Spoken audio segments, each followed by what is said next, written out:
In 1989, a declassified training document prepared for entry-level Majestic-12 operatives outlined the startling range of extraterrestrial beings that were reportedly interacting with Earth.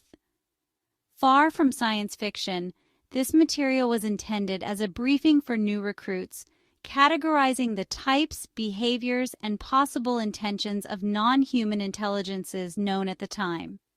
In this video, we'll explore what that document revealed and what it suggests about humanity's hidden history with beings beyond our world. There will also be a link to the document in the description. First, for those that aren't familiar with the Majestic-12, it was an above-top secret research, development, and intelligence operation responsible directly and only to the President. Operations occurred under the classification of the Magic-12 Group, which was established by a classified executive order, number 092447. The following is from this low-level Magic-12 training document that will be linked in the description for your review. Don't forget to hit the like button and subscribe and hit the bell because I've got more declassified documents coming out about extraterrestrials. Here we go. The document is entitled Assessment of the Situation, Statement of Position on Unidentified Flying Objects, and reads as follows. In any attempt to properly assess the present situation as it relates to the issue of national security or the risk of cultural upheaval, it's important to take full advantage of hindsight and historical retrospective. It is both an interesting footnote of history and a key point of reference that the human race itself is directly responsible for its being contacted in this century by beings from other worlds. Through dialogues with representatives of these alien pilots of the flying disc crafts, we have learned that our own scientific curiosity led to the visitations which have been ongoing throughout the century. In 1899, the Yugoslavic electrical scientist Nikola Tesla, most noted for his introduction of altering current to electrical power transmission, and for a laboratory device named after him, the Tesla coil, embarked on a series of researches that have made this the saucer century. Tesla had long proposed that it was possible to directly broadcast pure electrical energies at a distance without loss of power and without wires. By 1899, and with the aid of government and private scientific backing, Tesla had chosen a site near Colorado Springs, Colorado, to conduct a massive and never-repeated experiment. Nikola Tesla's purpose was to gather the Earth's own magnetic field and use the Earth as a huge transmitter to send signals to outer space and an attempt to contact whoever might be living there.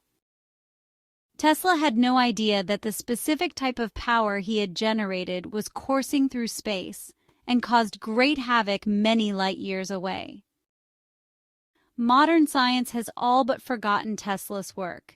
The sorts of energies and magnetic waves that he was working with were never fully defined and explained, and almost all of his original designs are lost or were destroyed by their creator in his later years. But it is now obvious that this single action by a scientific outlaw gathered serious concerns among the other intelligences in the near reaches of our galaxy. Although others have attempted to use radio waves to broadcast messages into outer space, none use the energies that Tesla did. We have now determined by discussion with extraterrestrials who have contacted this government since 1947 that the type of power Tesla used is a very important form of energy. It has apparently been largely overlooked by modern electrical and physicists, although certain information gathered by the Central Intelligence Agency, CIA, indicates a strong program of research of this type inside of the Soviet Union. According to the alien sources that we have debriefed, Tesla's work was a technical fluke at least 100 years ahead of its time. Development of these energy fields will only logically occur after we have fully understood laser beam devices. The extraterrestrials have reportedly been visiting and regularly monitoring the progress of life on Earth for thousands of our years, and they were very concerned about this odd signal we sent coursing through space. Among other things, it seems that these energy waves can disturb the process of ecology, alter weather patterns, and damage ozone levels in whatever planetary atmosphere they might encounter them. Evidently, Tesla was sending out huge amounts of an unknown form of energy into space along with his intended signals, but was unable to detect these due to the fact that instruments for their measurement did not and do not now exist. The extraterrestrial intelligence, or EIs, attempted to respond to his transmissions in a form of binary code that they routinely use for long-range communication. Evidently, these energies act instantly at a distance and are not limited to the speed of light, and ask that he cease sending. Of course, Tesla had no way of understanding the message he received back from space.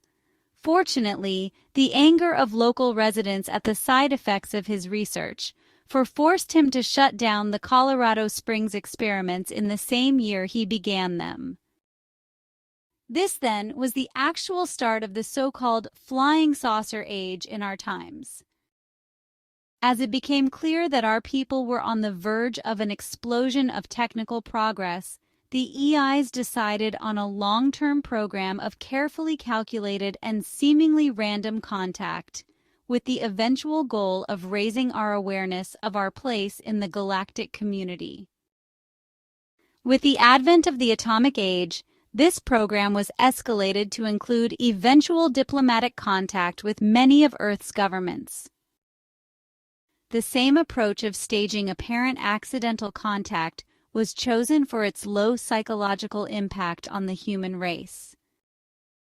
This was the situation in the case of the United States of America. Regarding Roswell and Aztec, New Mexico files, this briefing. The problem with direct contact was stated early in our relationship by one of the extraterrestrial biological entities, EBEs.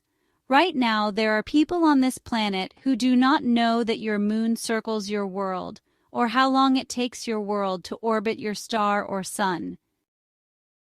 I'm not speaking of a small number, but perhaps as many as half of the global population. We have been mistaken for being gods or devils in your past, and this sort of slow education is best. As a cultural myth, we stand the best chance of acceptance by the masses of your citizens. There are now hundreds of compiled studies of extraterrestrial biological entities, or EBEs, their worlds, and their objectives. In several cases, volunteers from our armed forces have participated in diplomatic and cultural exchanges during the 1970s and early 1980s and have visited some of the EBEs' worlds. The following is a short assessment of the situation as we now understand it. There are 4 basic types of EBEs so far confirmed, and they are listed here in descending order of their influence on our studies. First, there are Earth-like humanoids. There are several variations, more or less like ourselves. The majority of these are friendly and actually make up the bulk of our EBE contacts. Most have a high degree of psychic ability, and all use science and engineering of an advanced nature. Next, there are small humanoids, or what they call grays. The gray, so called for the hue of their skin possessed by most of this type, are a sort of drone. They are not unlike the worker ants or bees. They're a type of genetic clone incapable of sexual reproduction, with little or no independent will. They are mostly under the psychic control of the Earth-like humanoids who raise them like pets or a slave. A detailed explanation of this cultural oddity and its role in the form of space travel these EBEs employ is addressed elsewhere in this briefing. Assuming the grays are under benign control, they are harmless. Next are the non-humanoid EBEs. These are in several classes and come from worlds where dominant morphology took a different evolutionary course. Many of these are dangerous, not for organized hostile intentions, but because such creatures do not hold human life as sacred. To them, we are animals despite our intelligence. A few are friendly, though, because their cultures forbid all acts against living creatures. Thus far, contact has been minimal, with only a handful of unfortunate encounters. Next is transmit entities. Of all the forms of EBEs studied so far by Operation Majestic, these are the most difficult to understand or even to give a description of. Essentially, such entities are not beings or creatures. TEs exist in some other dimension or plane, which is to say, not in our space or time. They do not use devices to travel in space. Only once has a member of an MJ-12 contact team been privileged to be present when introduced by an Earth-like EBE to a TE. These TEs are composed of pure mind energy. They are not unlike ghostly spirits and seem to be only curious about our universe. They are said by other EBEs to be capable of existing in any physical form that they channel their energy into as matter. The next video in this series will outline what Majestic-12 knew about the crafts or principal means of transport that these various extraterrestrials used. As we've seen, the declassified files suggest that Nikola Tesla's pioneering transmissions may have been the spark that first drew extraterrestrial attention to our planet. Decades later, Majestic-12 briefings cataloged 4 primary types of beings, shaping how insiders understood the scope of non-human contact. Whether Tesla intended it or not, his work may have opened the doorway to a hidden chapter of human history, one that continues to unfold as more files emerge from the shadows.